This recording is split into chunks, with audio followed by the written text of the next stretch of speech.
Have you ever watched a skyscraper burn from afar? You did not start the fire.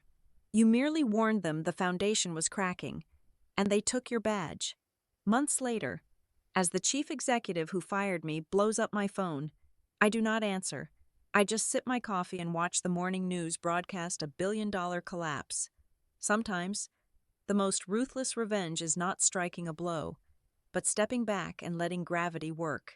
Hello, everyone, and welcome back to Boss Revenge Stories. I want to sincerely thank you for your incredible support, but unfortunately, YouTube has recently disabled our channel's monetization, leaving us without the budget to continue operations here. Because of this, we will be forced to stop uploading new videos on this platform for the foreseeable future, and will be moving our operations over to Patreon. If you enjoy today's story, please consider supporting us by joining our Patreon community, where you will find exclusive, true stories that are even better, much longer, and feature highly detailed situations that we simply cannot make public on YouTube, all brought to life by multiple emotional voice actors in a single story. You can join us right now by scanning the QR code on your screen, or by clicking the Patreon link in the video description or the pinned comment below. Now, let us dive into today's story, told from the perspective of a woman named Aurora Rodriguez. The air inside the Vanguard Freight Logistics headquarters in Chicago always felt artificially thin, like breathing inside a perfectly sealed aluminum and glass vacuum. We were a tech-driven freight company exactly 90 days out from our initial public offering, and the pressure was absolute, hanging over every cubicle like a physical weight. The fluorescent lights buzzed with a low, agonizing hum that perfectly matched the frantic clacking of mechanical keyboards across the open-plan floor. Every glance exchanged between employees in the hallways was weighed down by sleep deprivation and the desperate, greedy hunger for stock options.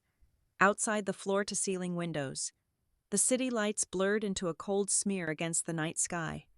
Completely disconnected from the digital reality we were building inside, I am 34 years old, and as the supply chain analytics lead, my job was to find the invisible friction points in our national shipping network. It was past 9 o'clock on a Tuesday night. The massive floor was mostly empty, save for a few junior analysts chugging energy drinks in the break room down the hall. My corner office was silent except for the whirring of my computer cooling fan. I was running a final routine audit on our quarterly hazardous materials transport logs when my screen froze on a glaring discrepancy. My fingers hovered over the keyboard as my eyes darted across the rows of data. It was not a system glitch. It was a deliberate manual bypass of our core safety protocols. I pulled up the raw server data to verify. It was Route 52, a major artery moving Class 3 flammable liquids across the Nevada desert. The front-end system showed that the trucks were fully certified for high-grade chemical containment. But when I cross-referenced the maintenance logs tied to those specific vehicle identification numbers, they told a completely different, horrifying story. They were using standard, unreinforced commercial trailers. Someone with top-tier administrative clearance had manually overridden the compliance flags in the logistics software to force the shipments through. I dug deeper, tracing the digital footprints through the server logs. Every single override, which was actively saving the company hundreds of thousands of dollars in mandatory retrofitting and specialized carrier costs, led straight to the executive portal. Specifically, it led to the portal of Julian Vance, our vice president of regional operations. Julian was artificially deflating our operational expenses to heavily inflate our profit margins right before the public offering.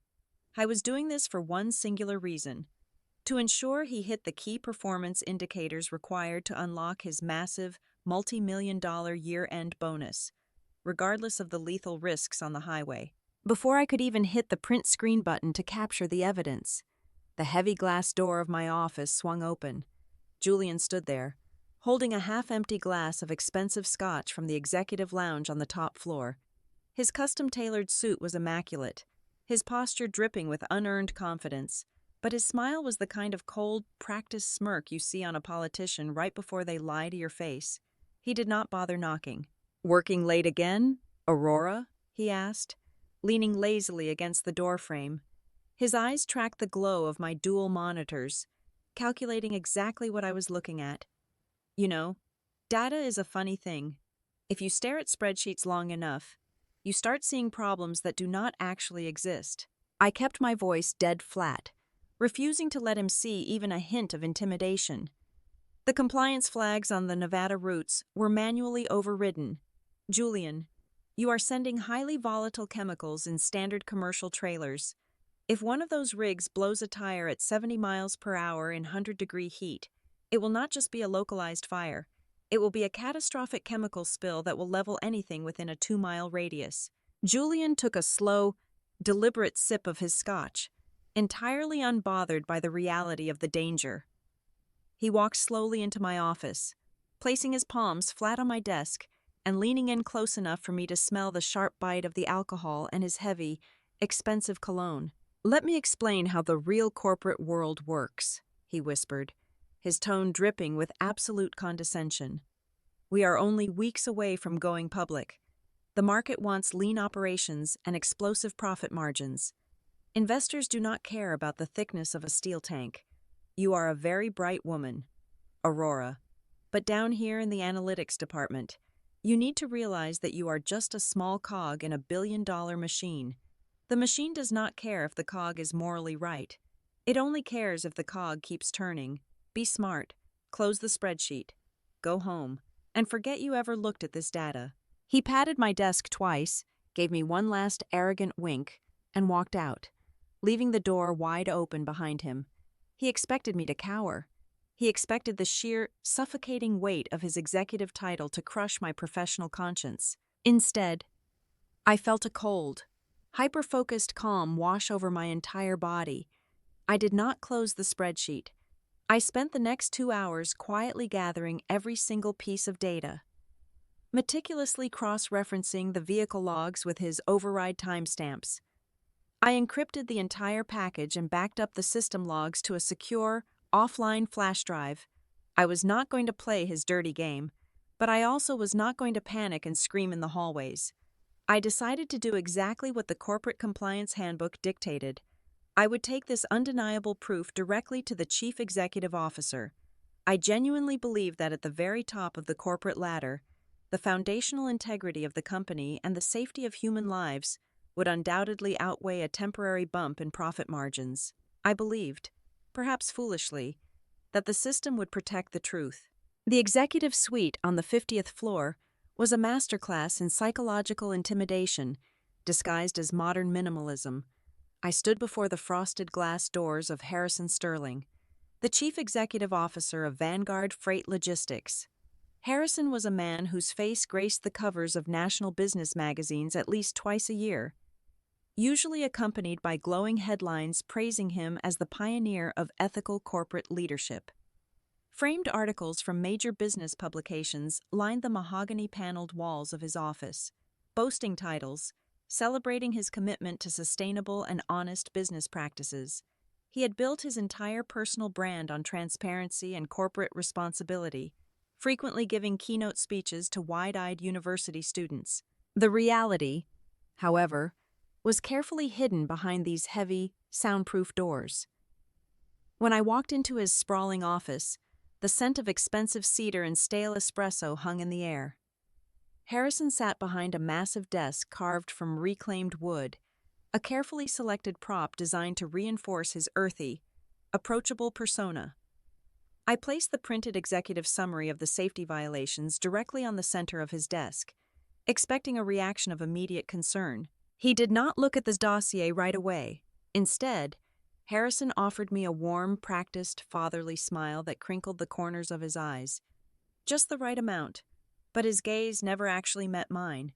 His eyes were entirely locked onto the massive, wall-mounted monitor displaying the real-time pre-market valuation charts for our upcoming initial public offering. The glowing green line was trending upward, and nothing else in the universe mattered to him in that exact moment. I calmly walked him through the situation, keeping my explanations strictly focused on the catastrophic financial and legal liabilities the company would face if the transport network failed. I watched his face carefully as I spoke. There was no shock. There was no outrage at the betrayal of company standards. There was only a slight, irritated twitch in his jaw, like a man who had just been told his flight was delayed by a few minutes. "Aurora," he began, his voice dripping with smooth, patronizing patience. "Julian is a highly motivated executive. Sometimes, in the heat of pushing for operational efficiency, he can be a little hasty. He is an aggressive player. And aggressive players sometimes color outside the lines to get the job done. He is not coloring outside the lines. Harrison," I countered, keeping my voice perfectly level and refusing to let him minimize the threat. "He is actively circumventing federal safety mandates for highly dangerous materials. This is a severe criminal liability, not a creative business strategy." Harrison finally tore his eyes away from the stock ticker and looked directly at me. The warm, fatherly facade slipped, just for a fraction of a second. "You are looking at this through the narrow lens of a data analyst. My dear, I need you to step back and look at the bigger picture. We are less than 3 months away from ringing the bell on the stock exchange. That specific event is going to secure the financial future of thousands of employees in this building. It is the most important milestone in the history of Vanguard Logistics. We absolutely cannot afford to have regulatory agencies sniffing around our loading docks because of some minor paperwork glitches." He leaned forward, steepling his fingers together on the desk. "Here is what we are going to do.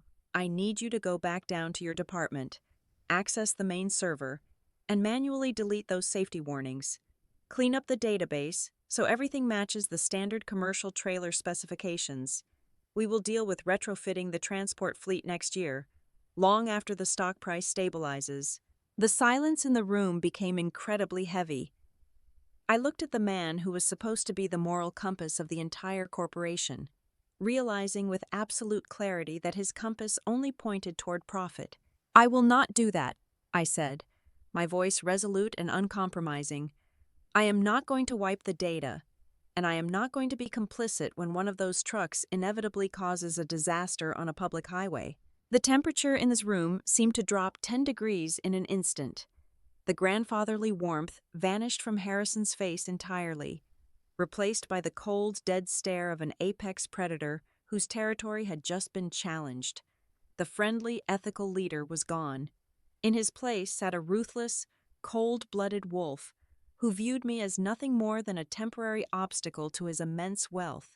"I highly suggest you reconsider your stance, Aurora," he whispered, his tone now laced with quiet, unmistakable venom. "Loyalty is the most valuable currency in this building. Do not bankrupt yourself over misguided self-righteousness." I did not break eye contact. I simply turned around and walked out of the suite. The next 48 hours were a masterclass in corporate psychological warfare. I returned to my desk, but the atmosphere around me had fundamentally shifted. Management immediately stopped copying me on vital operational emails. My scheduled meetings were suddenly canceled without any explanation.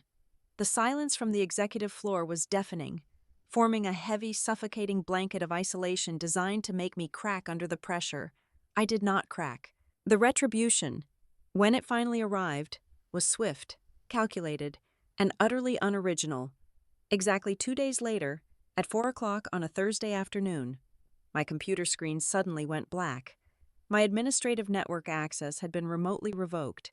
A moment later, my desk phone rang. It was a brief, sterile summons to the Human Resources Department on the second floor. The meeting lasted less than 5 minutes. The Human Resources Director, a woman with perfectly manicured nails and absolutely zero empathy, read from a legally vetted script without ever making eye contact with me. I was being terminated immediately. The fabricated reason recorded in my permanent employment file was a textbook corporate cop-out, failure to align with company culture, and actively obstructing project progress. There was no mention of the safety violations. There was no mention of Julian. It was a clean, surgical assassination of my career. 2 burly building security guards escorted me back to the analytics floor to collect my personal belongings. The entire department was dead silent, the rhythmic typing having stopped completely as my former colleagues stared blankly at their monitors. Terrified of making eye contact with a dead woman walking, I was handed a cheap, flattened cardboard box and told I had exactly 10 minutes to pack up my life. As I placed my framed degree into the box, a shadow fell over my desk. I looked up. Julian Vance stood leaning casually against the doorframe of my glass office. He had his hands shoved deep into the pockets of his expensive trousers. He did not say a single word. He did not have to. The arrogant, triumphant smirk plastered across his face said everything. He had won. The machine had protected its own, and the annoying little cog was being violently ejected into the street. I picked up my cardboard box, walked straight past him without giving him the satisfaction of a reaction, and stepped onto the elevator, leaving the toxic empire behind. Before I could even reach the main lobby turnstiles with my cardboard box, the two security guards abruptly shifted their formation, blocking my path to the exit. They did not speak, merely gesturing toward a small, windowless conference room adjacent to the reception desk. This was the final checkpoint. I walked in and found the Human Resources Director sitting rigidly at a cold mahogany table. She slid a thick, heavily sealed manila folder across the polished surface. Inside was a severance agreement. The compensation figure printed in bold ink on the second page was genuinely staggering. It was the equivalent of my full salary for 2 entire years, plus a fully vested payout of my stock options at the highly anticipated initial public offering price. It was a massive influx of cash. It was enough money to pay off my mortgage entirely, travel the world for 24 months, and sleep soundly without ever needing to set an alarm clock. It was the kind of hush money that could instantly change a person's life. Then, the side door clicked open, and Harrison Sterling stepped into the room. He did not sit down. He positioned himself in the corner of the room, casually crossing his arms over his tailored chest. He projected the quiet, immovable confidence of a billionaire who had spent his entire adult life successfully buying his way out of consequences. He looked down at me with a faint, patronizing smirk. It was the look of a man who firmly believed that absolute integrity was just a myth told by poor people, and that everyone, no matter how righteous, ultimately had a price tag. He was absolutely certain he had just found mine. "It is a very generous offer, Aurora," Harrison said, his voice smooth and laced with heavy condescension. "Take the capital. Start fresh somewhere else. Be a smart woman and secure your future." I ignored his patronizing tone and turned my attention to the catch, which was buried deep on page 4. It was a non-disclosure agreement so aggressively broad and legally suffocating that it practically choked the oxygen out of the room. The clauses were explicitly designed to completely erase my existence at the company. It forbade me from ever discussing, referencing, or disclosing any operational data, safety metrics, or internal communications regarding Vanguard Freight Logistics. It included severe financial penalties and threats of endless bankrupting litigation if I ever breathed a single word to any state or federal regulatory agency. I picked up the heavy, gold-plated pen they had so generously provided for the occasion. The metal felt ice-cold against my fingers. I looked down at the dotted line waiting for my signature. If I signed my name, I would be financially secure for years. But as my eyes scanned the dense legal jargon, the reality of the trap snapped into crystal-clear focus. This was not a severance package at all. This was a legally binding purchase order for my complicity. If I signed this document, and one of Julian's unreinforced trucks overturned and decimated a suburban neighborhood in Nevada, this very contract would eventually be subpoenaed by federal investigators. It would prove beyond a reasonable doubt that I knew about the lethal risks, and worse, that I willingly accepted a massive corporate payoff to look the other way.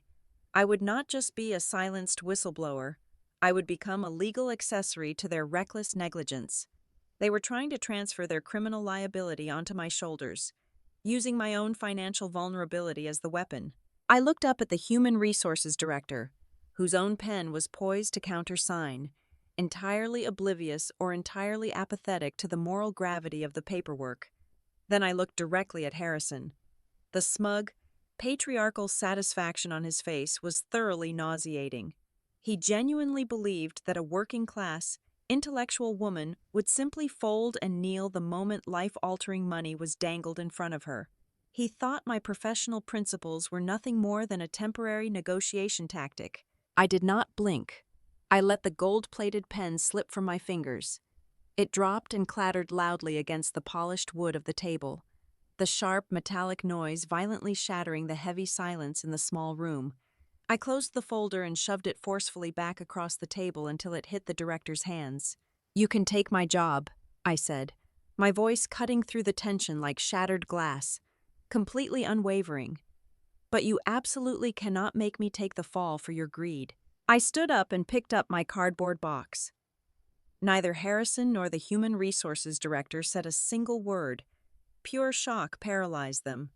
They had built an entire corporate empire on the fundamental assumption that money could buy any human soul, and my blatant refusal simply did not compute in their algorithm of power.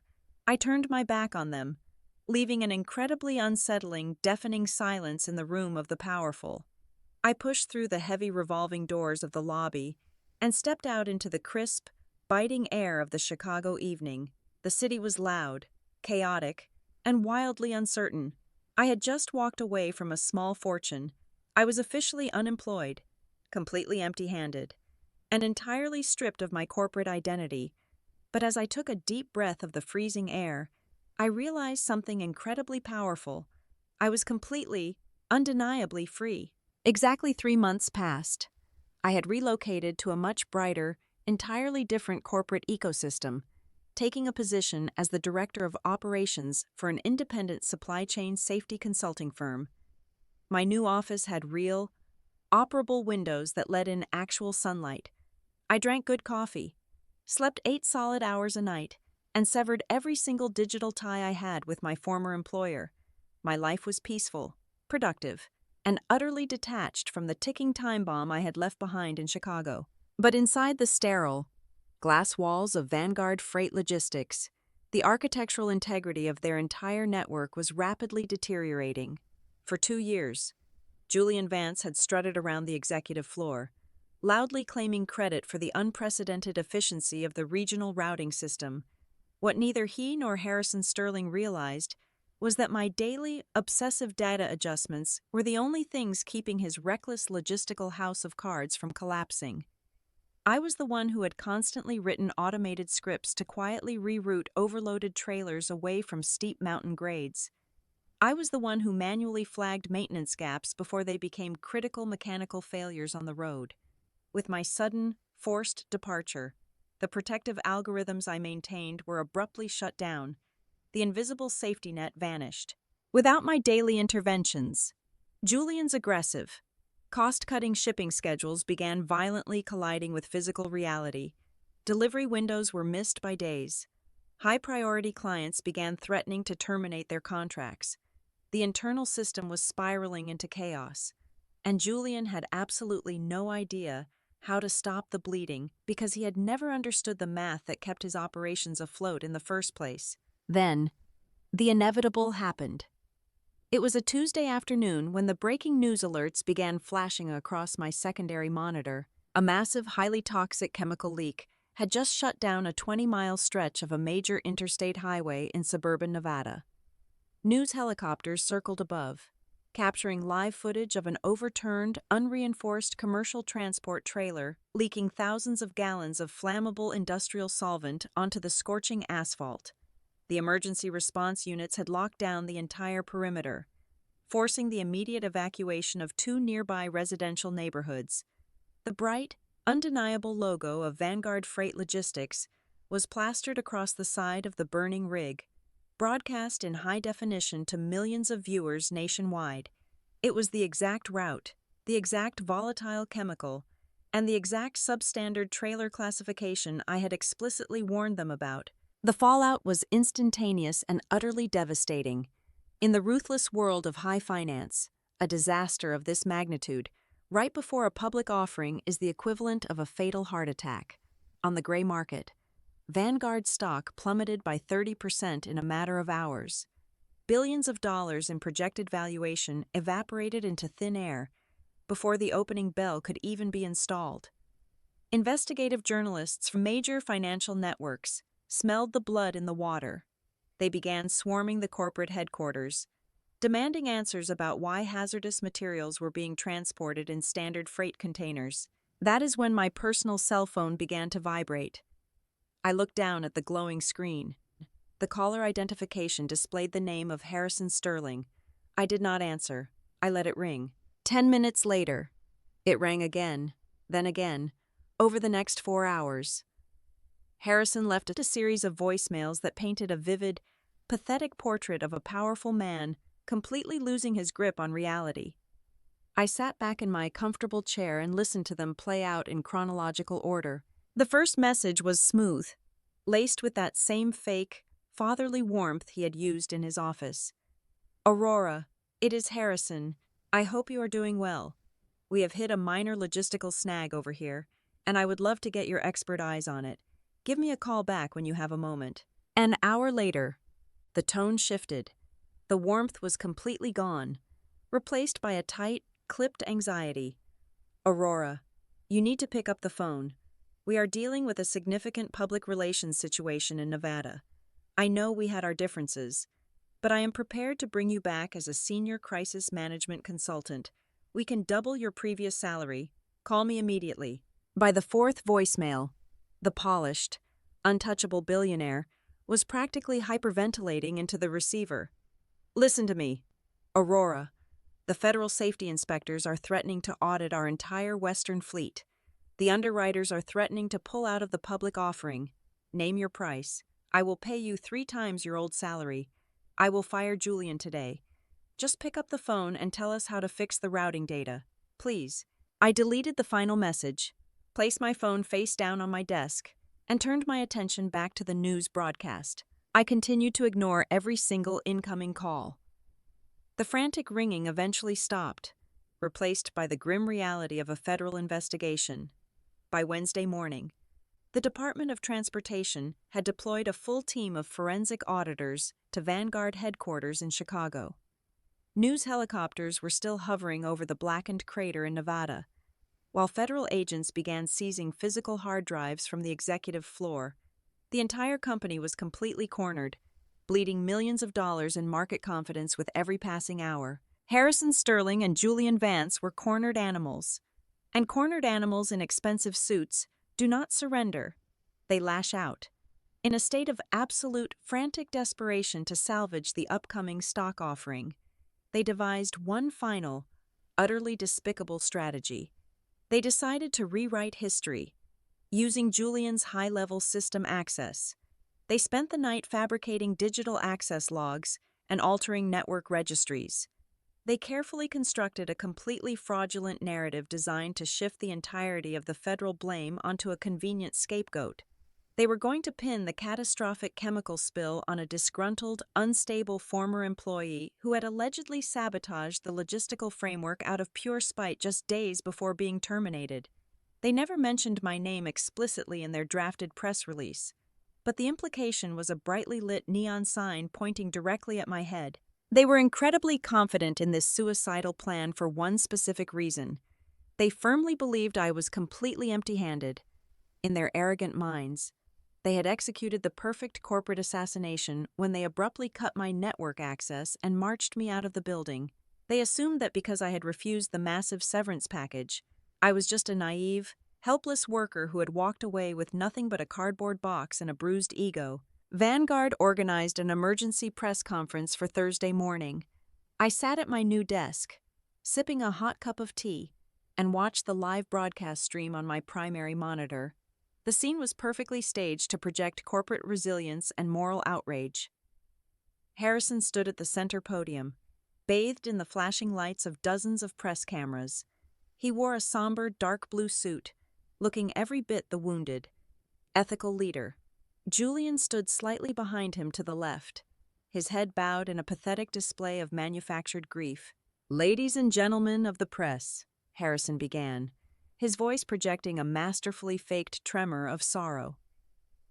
"The tragic events that occurred on the Nevada highway this week have deeply shaken the Vanguard family. However, after a rigorous internal investigation conducted throughout the night, we have uncovered a deeply disturbing truth. This was not a failure of our safety protocols. This was a deliberate, malicious act of digital sabotage." A collective murmur rippled through the crowded press room. Harrison paused, letting the dramatic weight of his lie settle over the reporters. "We have definitively traced the system overrides to a former data analyst," Harrison continued, looking directly into the main television camera with righteous indignation. "An individual who was recently terminated for erratic behavior and severe performance issues. It appears this person utilized unauthorized backdoor access to intentionally disable the safety compliance flags on our hazardous transport routes, seeking to inflict maximum financial damage on this company out of petty revenge. We are fully cooperating with federal authorities to ensure this individual is brought to swift and absolute justice." I watched Julian nod solemnly in the background. It was a spectacular performance. It was also the exact moment they firmly secured the legal nooses around their own necks. I picked up my cell phone and dialed a single number. My attorney, a highly aggressive corporate litigator named Marcus, answered on the first ring.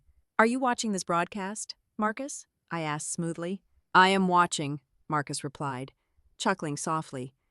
"They are really digging the hole all the way to the center of the earth, are they not?" "Send it," I said. While Harrison was busy answering a reporter's question about the exact timeline of the alleged sabotage, Marcus pressed a single button on his keyboard.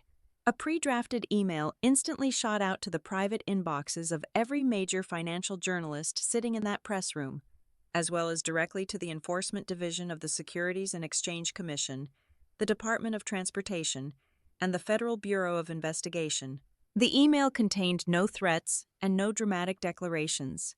It contained a single, heavily encrypted download link. What Harrison and Julian had fundamentally failed to understand was that a highly trained supply chain analyst never relies solely on the company server. I had not waited until the moment I was fired to protect myself.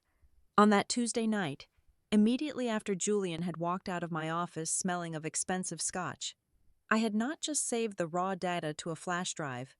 I had uploaded the entire unaltered server registry to a highly secure, third-party legal escrow service.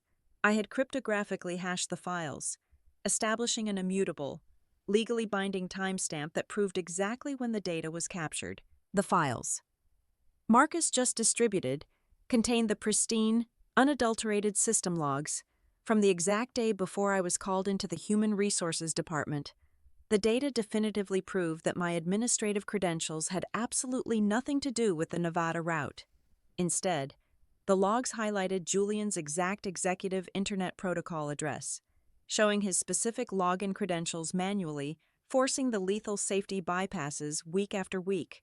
Even worse for Harrison, the data dump included internal email threads and calendar meeting notes, proving that the chief executive officer had been fully briefed on the critical safety violations and had explicitly ordered the cover-up to protect the initial public offering valuation. On my monitor, I watched the exact second the email landed.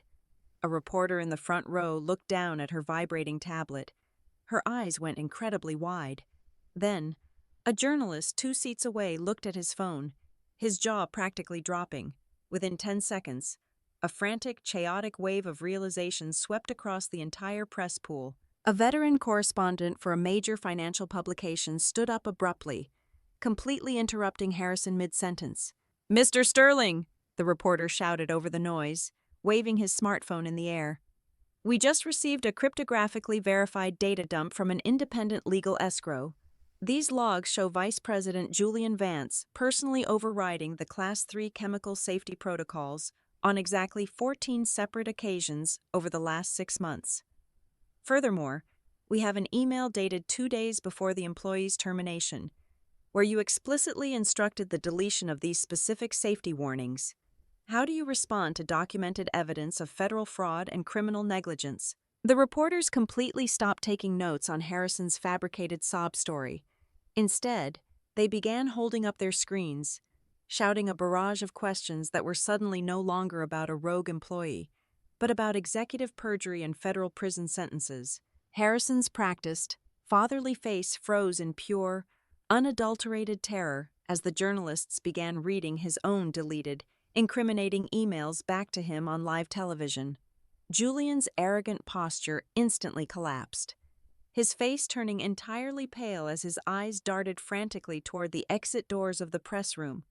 They had built a beautiful, elaborate trap specifically for me, completely unaware that I had handed the detonator to the federal government days before they even finished digging the hole. Exactly 48 hours before the opening bell of the stock exchange was scheduled to ring and crown Vanguard Freight Logistics as the newest titan of Wall Street, the real world came crashing forcefully through their pristine glass doors.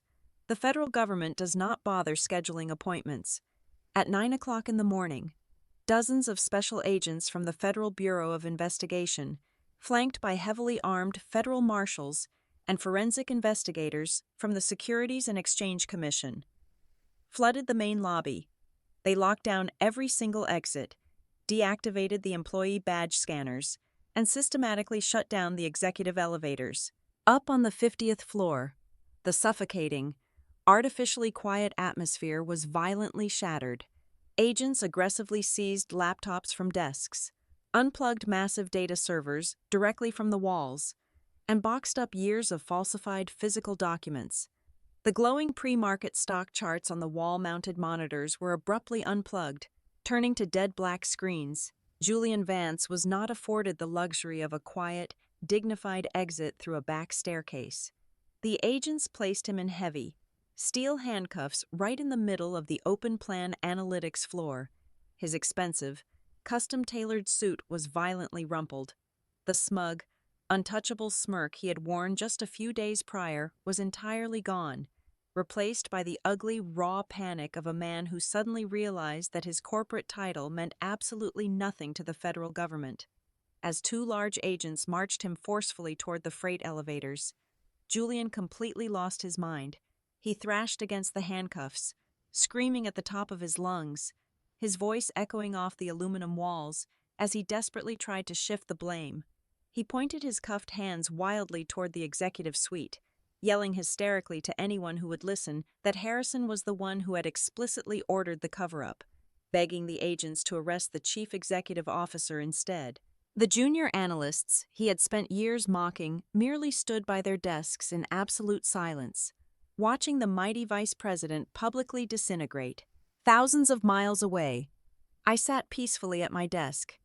My personal cell phone began to ring. It was an unknown number, but I knew exactly who was on the other end. I slowly picked it up and accepted the call.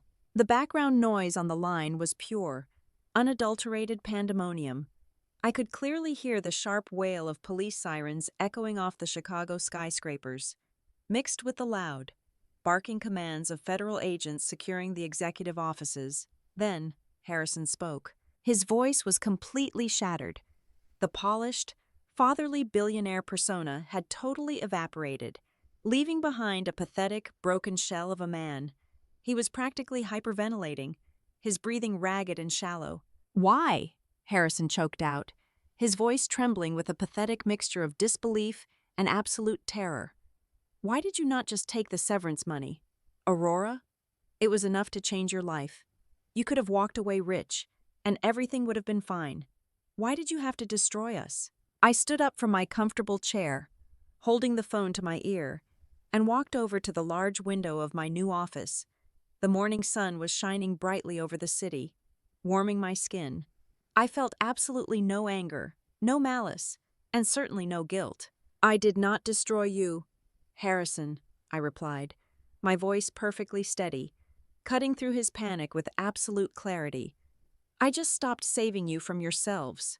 I pulled the phone away from my ear, pressed the red button to end the call, and blocked his number permanently. The aftermath was incredibly swift and utterly merciless. Vanguard Freight Logistics filed for Chapter 11 bankruptcy protection less than 1 week later. The highly anticipated initial public offering was permanently canceled, and the gray market stock valuation flatlined to absolute zero within minutes. The empire was legally dissolved. Harrison faced multiple federal charges, including corporate perjury, wire fraud, and criminal negligence, staring down the very real prospect of spending the next 20 years of his life in a federal penitentiary. Julian, desperate to save himself, immediately turned state's evidence, but he too was locked away. I picked up the remote control and turned off the television in my sunny office, silencing the endless, frantic news coverage of their spectacular downfall. I took a deep breath of the fresh, clean air and smiled softly. There is a ruthless but beautiful law of nature in the corporate world. When a massive system is built on a rotting, corrupt foundation, and it can only survive by aggressively silencing the decent, honest people who try to fix it, its ultimate destruction is not an act of revenge. It is simply gravity doing exactly what it was always meant to do. I want to take a moment to sincerely thank you for listening to this story today. Where are you tuning in from right now? Let us know in the comments. As a quick reminder, if you thought today's story was great, please remember that this channel will no longer be uploading new videos here on YouTube in the near future. We are transitioning our operations completely over to Patreon. Please help us out by joining the Boss Revenge Stories Patreon channel to listen to the absolute best, most exclusive true stories that we simply cannot make public on YouTube. You can join right now by scanning the QR code on your screen or by using the Patreon link located in the description box or the pinned comment. Thank you again, and take care.